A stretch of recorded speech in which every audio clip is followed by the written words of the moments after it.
still have a minute. I drank out of my water, so I can't have my water anymore.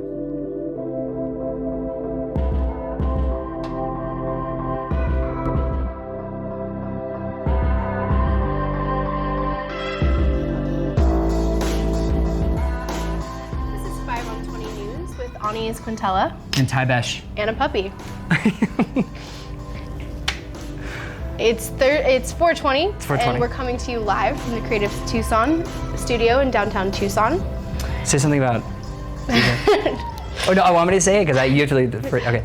Let's blaze through these headlines. It's no. Now for the headlines.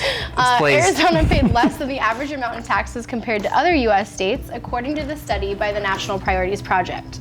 The study found that Arizona residents paid an average $11,264 in taxes, about 20% lower than the rest of the country, which was an average of about $14,000. They also broke down spending of federal taxes in the state and found that more than half went to healthcare and military spending. In comparison, spending on education averaged to about 6% of the budget, while 3% went to veterans care. In terms of numbers, an average of about $2,600 was spent on healthcare, while military accounted for about $559 per person, which averages out to about 29 cents for every dollar. Other figures from the report show that about 2.8 cents per dollar went to education and 2.1 cents went to housing. Arizona was the 28th overall in federal taxes paid, with Connecticut coming on top and West Virginia coming in last. Josh Bivens, a research director at the Economic Policy Institute, said that the disparities were mainly due to the level of income in each state, with rich states such as Connecticut, Massachusetts, and California paying higher amounts of taxes. The high level of retirees also impacts the lower level in Arizona, as they don't pay payroll taxes. To fix the problem, Governor Ducey has proposed raising the retirement age to 97 and imposing a 50% tax on golf courses, catheters, and butterscotch hard candies. Delicious. Also, good choice. Tucson politicians reacted to statements made by Attorney General Jeff Sessions, who threatened states who refused to comply with federal law. Sessions made the statements at a meeting between himself, Sessions, and a council of law enforcement heads who were brainstorming on ways to disrupt national gangs like the MS-13. Huge gang. At the meeting, Sessions claimed that their gangs are, quote, poisoning American cities and are able to hide out in the open because of the law. American attitude toward immigration enforcement. The lax American attitude towards the immigration enforcement. He specifically blamed sanctuary cities for putting lives in danger by shielding gangs and those who support them. Some Arizona officials welcomed the language, claiming that cooperation between state and federal officials is, quote, huge when it comes to battling cross-border criminal organizations. But others, such as Tucson Councilwoman, thank you, Joel, Karen Ulich, or Ulich, doubled down the city's support for immigrants. She said that states should, I don't care what her name is now, should focus more on community policing to keep communities safe. City Councilwoman Regina Romero also condemned the statements by Sessions, claiming that Tucson only has limited resources to cooperate with what federal authorities are asking. Since Trump came to power, he has emphasized the need for states and communities to comply with efforts by ICE or ICE to detain undocumented immigrants in the country. This was made official in signing a statement a few weeks ago in the Trump presidency. But the action was met with backlash, as numerous cities across the country have vowed not to comply with orders that they say cause fear in immigrant neighborhoods. Romero said that the Trump administration wants to coerce and bully cities into doing something that they're not obligated to do, but Phoenix Councilman Sal DiCiccio disagrees, saying that Phoenix rejected a call to become a sanctuary city. He says that this means Phoenix needs to comply with federal agency requests unless he disagrees with the requests. And an Arizona court ruled on 2 separate cases related to marijuana this week. One ruling stated that physicians can't be sued by a medical marijuana user if they are dropped as a patient for acting against the doctor's advice and getting certified to use marijuana. In this case, a man was dropped after he sought out a marijuana license from another doctor. He later sued the original doctor, seeking damages and an order for the doctor to continue treating him. The judge ruled that state law doesn't require a doctor to provide medical care to a person who is certified to use medical marijuana. The judge also said that there is no current avenue for an ex-patient to sue their doctor in a situation such as this. The judge added that a patient is allowed to file a complaint against the doctor to the Arizona Medical Board if they believe a doctor acted unprofessionally. The other ruling by a different judge ruled that it was illegal to deny a marijuana dispensary of a license because the drug hasn't been federally legalized. That case overruled an earlier decision by a Navajo County Superior Court to void a lease on a property in Winslow because it was to be used for a dispensary. Judge Don Kessler wrote in the decision that the dispensary was involved with lawful distribution of marijuana, and ruling against it undermines state laws regarding medical marijuana. The judge also wrote in her decision that the original case threatens to, quote, harsh everyone's buzz, and that the appeals court really needs to take a toke sesh and relax. Toke sesh? The Arizona State Supreme Court will rule on a case involving the rights of same-sex couples to be parents. The case involves a female married couple who had a child but later divorced. In October, an Arizona Court of Appeals ruled that Susan McLaughlin is entitled to the same parental rights to the biological daughter of her ex-wife. McLaughlin claims that after she split up with Kimberly McLaughlin, her ex-wife left the home with her 2-year-old biological son, then cut off contact with Susan. Susan McLaughlin then filed for divorce, of course, and requested custody rights, which the court allowed. But Kimberly McLaughlin, they both have the same name still, appealed, claiming that Susan was not the actual parent, therefore shouldn't get the parental rights of the child. LGBT rights groups collectively threw up their hands and said, we're sitting out on this one. Agreed. Understood, yeah. An ASU robotics professor has developed a mechanical backpack that makes loads feel lighter.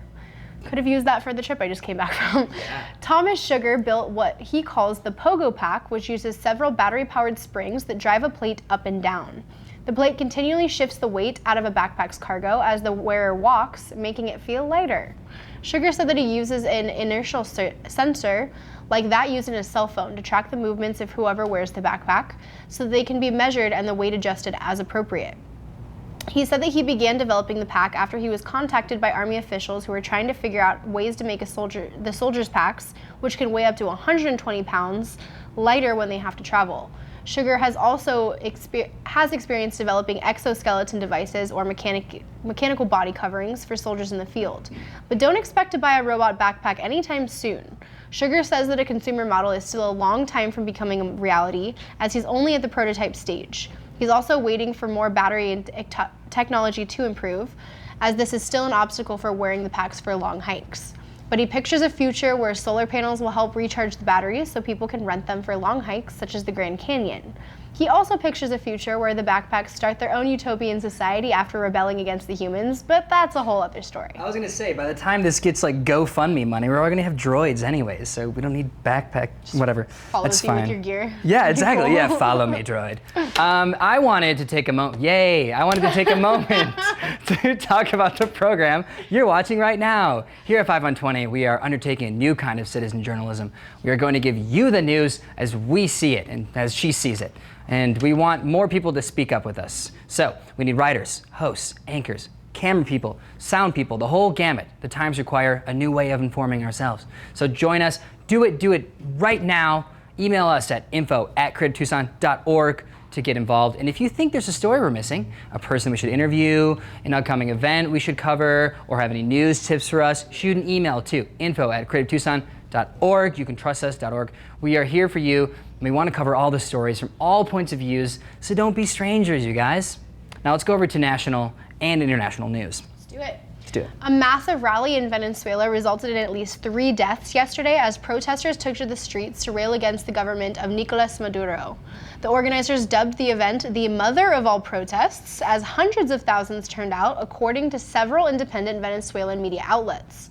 Carlos Moreno, a teenage student who didn't plan on joining the demonstration, was shot in the head during the rally. Witnesses say that government supporters approached an opposition gathering and began shooting at protesters. Later in the day, a 23-year-old woman named Paula Ramirez was also killed by pro-government groups, according to the Associated Press.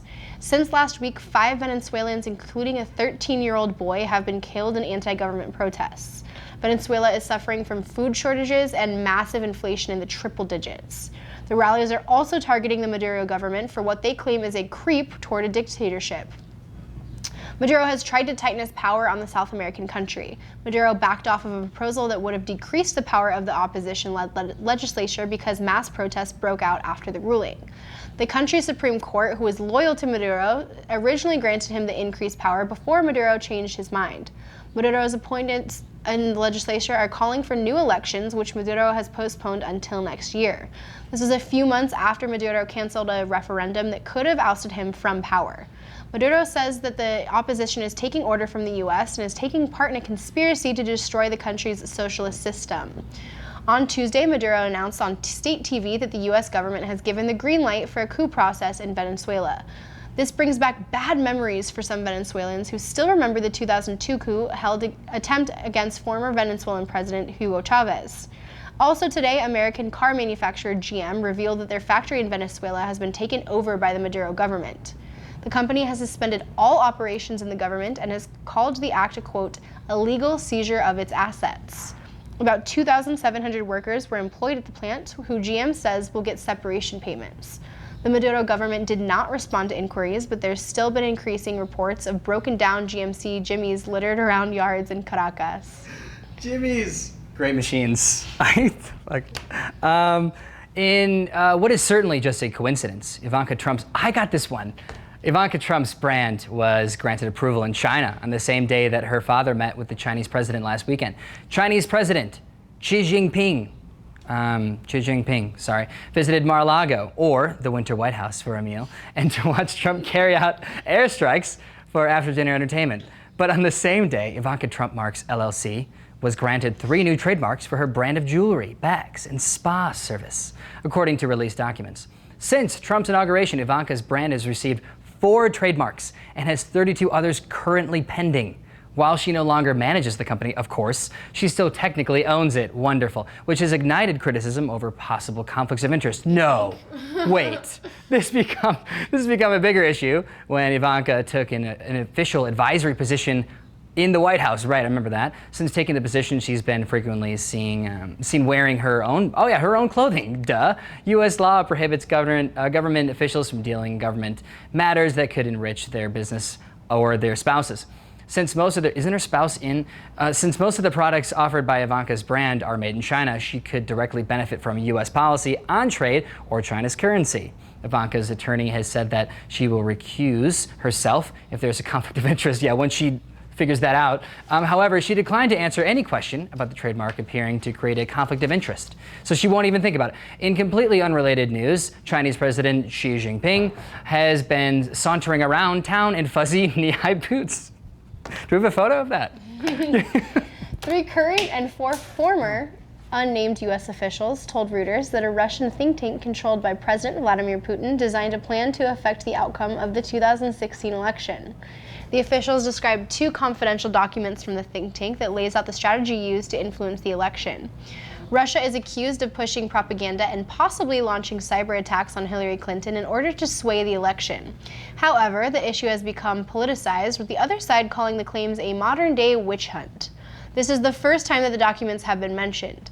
According to the officials, U.S. intelligence acquired the documents, which were prepared by the Moscow-based Russian Institute for Strategic Studies. The group is run by retired Russian intelligence officials appointed by Putin. One paper, written last June, reportedly circulated at the highest levels of the Russian government. It recommended that the Kremlin launch a propaganda campaign on social media and Russian-backed media, such as Sputnik and RT. The goal was for the U.S. to elect a president who takes a softer tone with Russia than the Obama administration. The second document, drafted in October, warned that Hillary Clinton would win the election. It advised that Russia cease its pro-Trump propaganda and instead focus on voter fraud to make the election look illegitimate and damage Hillary Clinton's reputation. Russian media refused to comment on the documents, and Putin has continually denied having any impact on the election. However, he did say that he read on Sputnik News that Hillary Clinton killed Don Rickles. Oh, who's that? Do you know who that is? Arkansas was dealt a legal setback in its goal to go through with killing as many inmates as possible this month. The state planned to execute 8 people over 11 days, the most since the death penalty was reinstated in 1976. One of the cases involved the drug vicuronium bromide. We'll say that.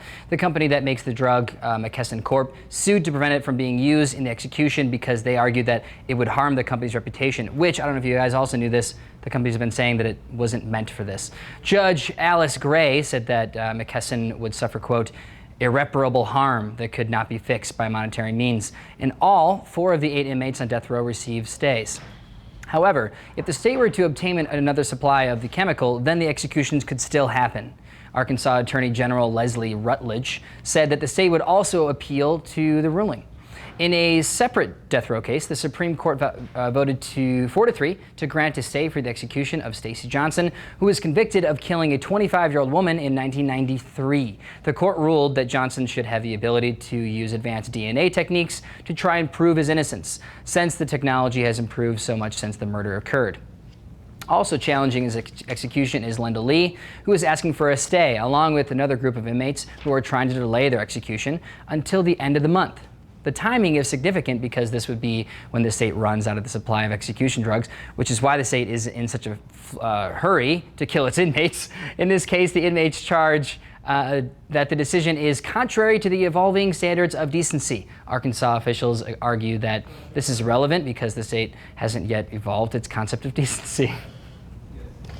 A mother of 4 from Ohio is being deported by the Trump administration even though she doesn't have a criminal record and has been in the country for 15 years. Maribel Trujillo is being sent back to Mexico, a clear sign that the administration is cracking down on immigrants who lack a criminal history, which is a sharp shift from the Obama administration. Trujillo was put on a plane yesterday after spending a week in a Louisiana detention facility. Her 4 children, including a 3-year-old child with disabilities, were left behind as their mother returned to a country that she hasn't seen for close to 2 decades. Trujillo does have the choice to bring her children to Mexico, but they have never been to the country, and their mother claims that her native city is dangerous and she would not want her kids raised there. Her lawyer, Kathleen Hirsch, said that this is evidence that Trump is not focused on deporting criminals, but has no problem separating families. Recent studies show that the first 3 months of the Trump presidency resulted in steep increases in arrests and detentions by Immigration and Customs Enforcement, or ICE. So these are the bad hombres that Trump talked about during his campaign. Do you feel safer now? Damn. 2 decades in Ohio. The Trump administration is expected to name a representative of the shadow banking industry to an important advisory role. Randall Quarles is expected to be named the Federal Reserve's Vice Chair of Supervision. This would put Quarles near the top of the most powerful financial regulatory in the U.S. government. He comes from the so-called shadow banking industry, which includes hedge funds and private equity firms. They're called that because these companies do not have to disclose investment activities, even though they engage in the same type of lending as do banks, of course. The shadow banking industry has been criticized in recent years for the lack of transparency and the risk to the larger financial industry. While Quarles served 2 terms in the Treasury Department under both Bush administrations,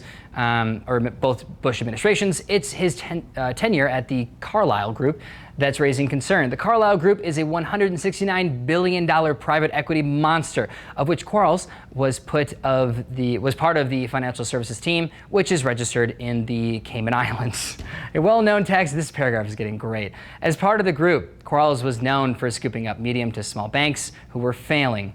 Once Carl acquired the banks, they would receive federal subsidies, which they would use to spin in the company and make a bigger profits. So basically, taxpayers were paying for Carlyle to enrich themselves. And the guy in charge of this plan will now run one of the major regulatories of the financial whatever. Shockingly, Quarles opposed the so-called Volcker Rule, which limits the amount of money that investment banks can use to sponsor a hedge fund or a private equity firm. Imagine that. Supporters of the Volcker Rule say that this is the best way to stave another financial meltdown like that of 2008. In more positive news, the swamp is getting so high that it might just flood the White House. This has been Aniz Quintella. And Tybesh and Pablo. For 5 on 20 News. Next up, we'll have Sophie with Strong Sound. Stick around for that, and stay high, Tucson. Deported from Ohio.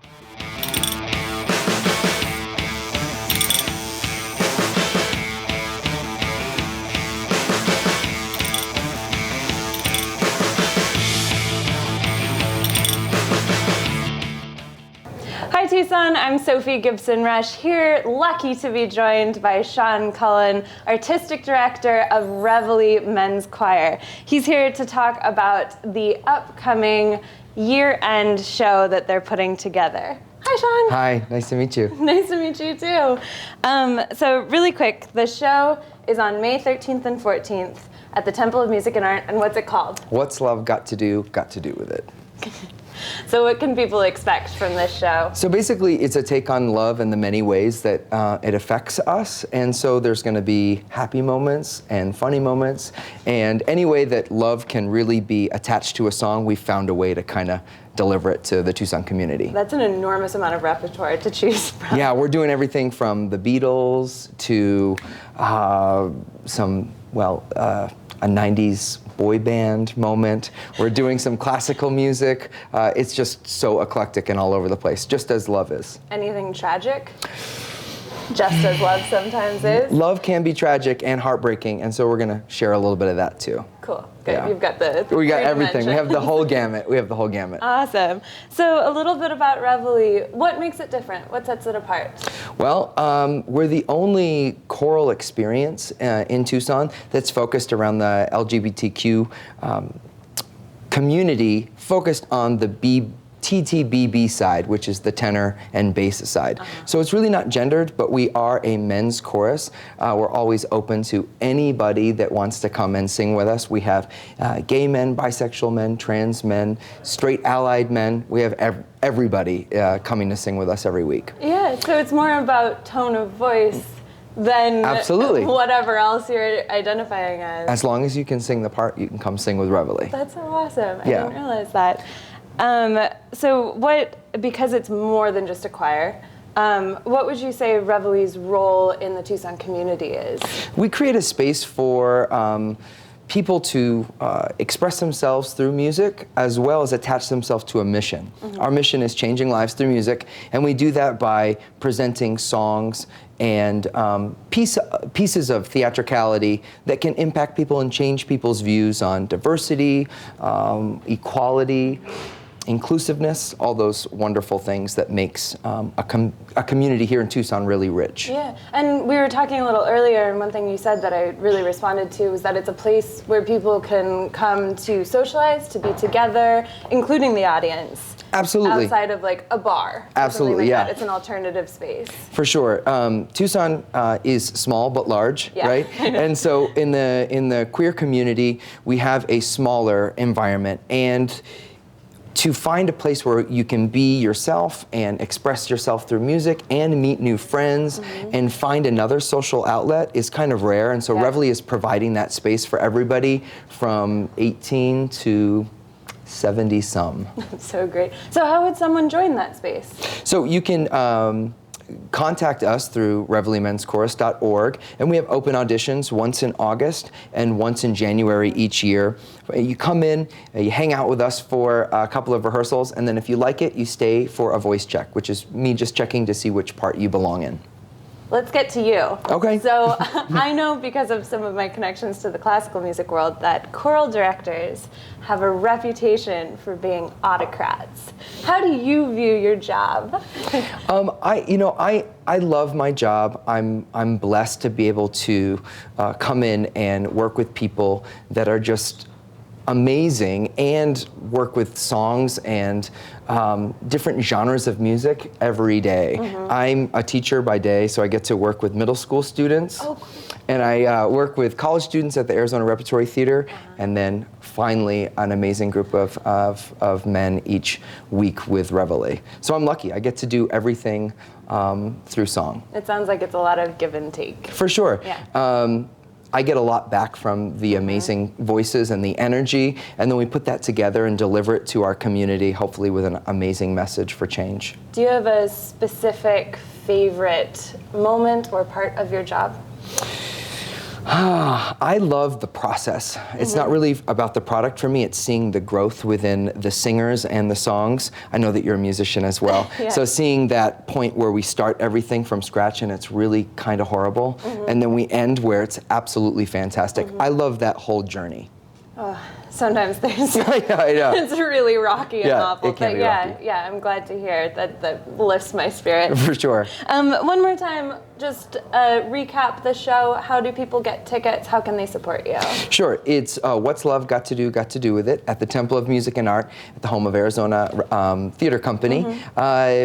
we are performing on the 13th and 14th, which the 14th is Mother's Day, so it's a perfect day to show perfect. your mom some love and bring her down to a whole bunch of singing, dancing, wonderful people. Thanks for the reminder. Right? Yeah. You can get your tickets at www.revellemenschorus.org, or you can get them at the door if you want to do the Tucson procrastinate thing. Just come Awesome. right to the Yeah. door. We do that. Absolutely, absolutely. All right, I've been here with Sean Cullen, Artistic Director of Reveille Men's Chorus. I hope to see you at the show on the 13th or 14th. Thanks so much, Tucson. I'll see you soon. Bye.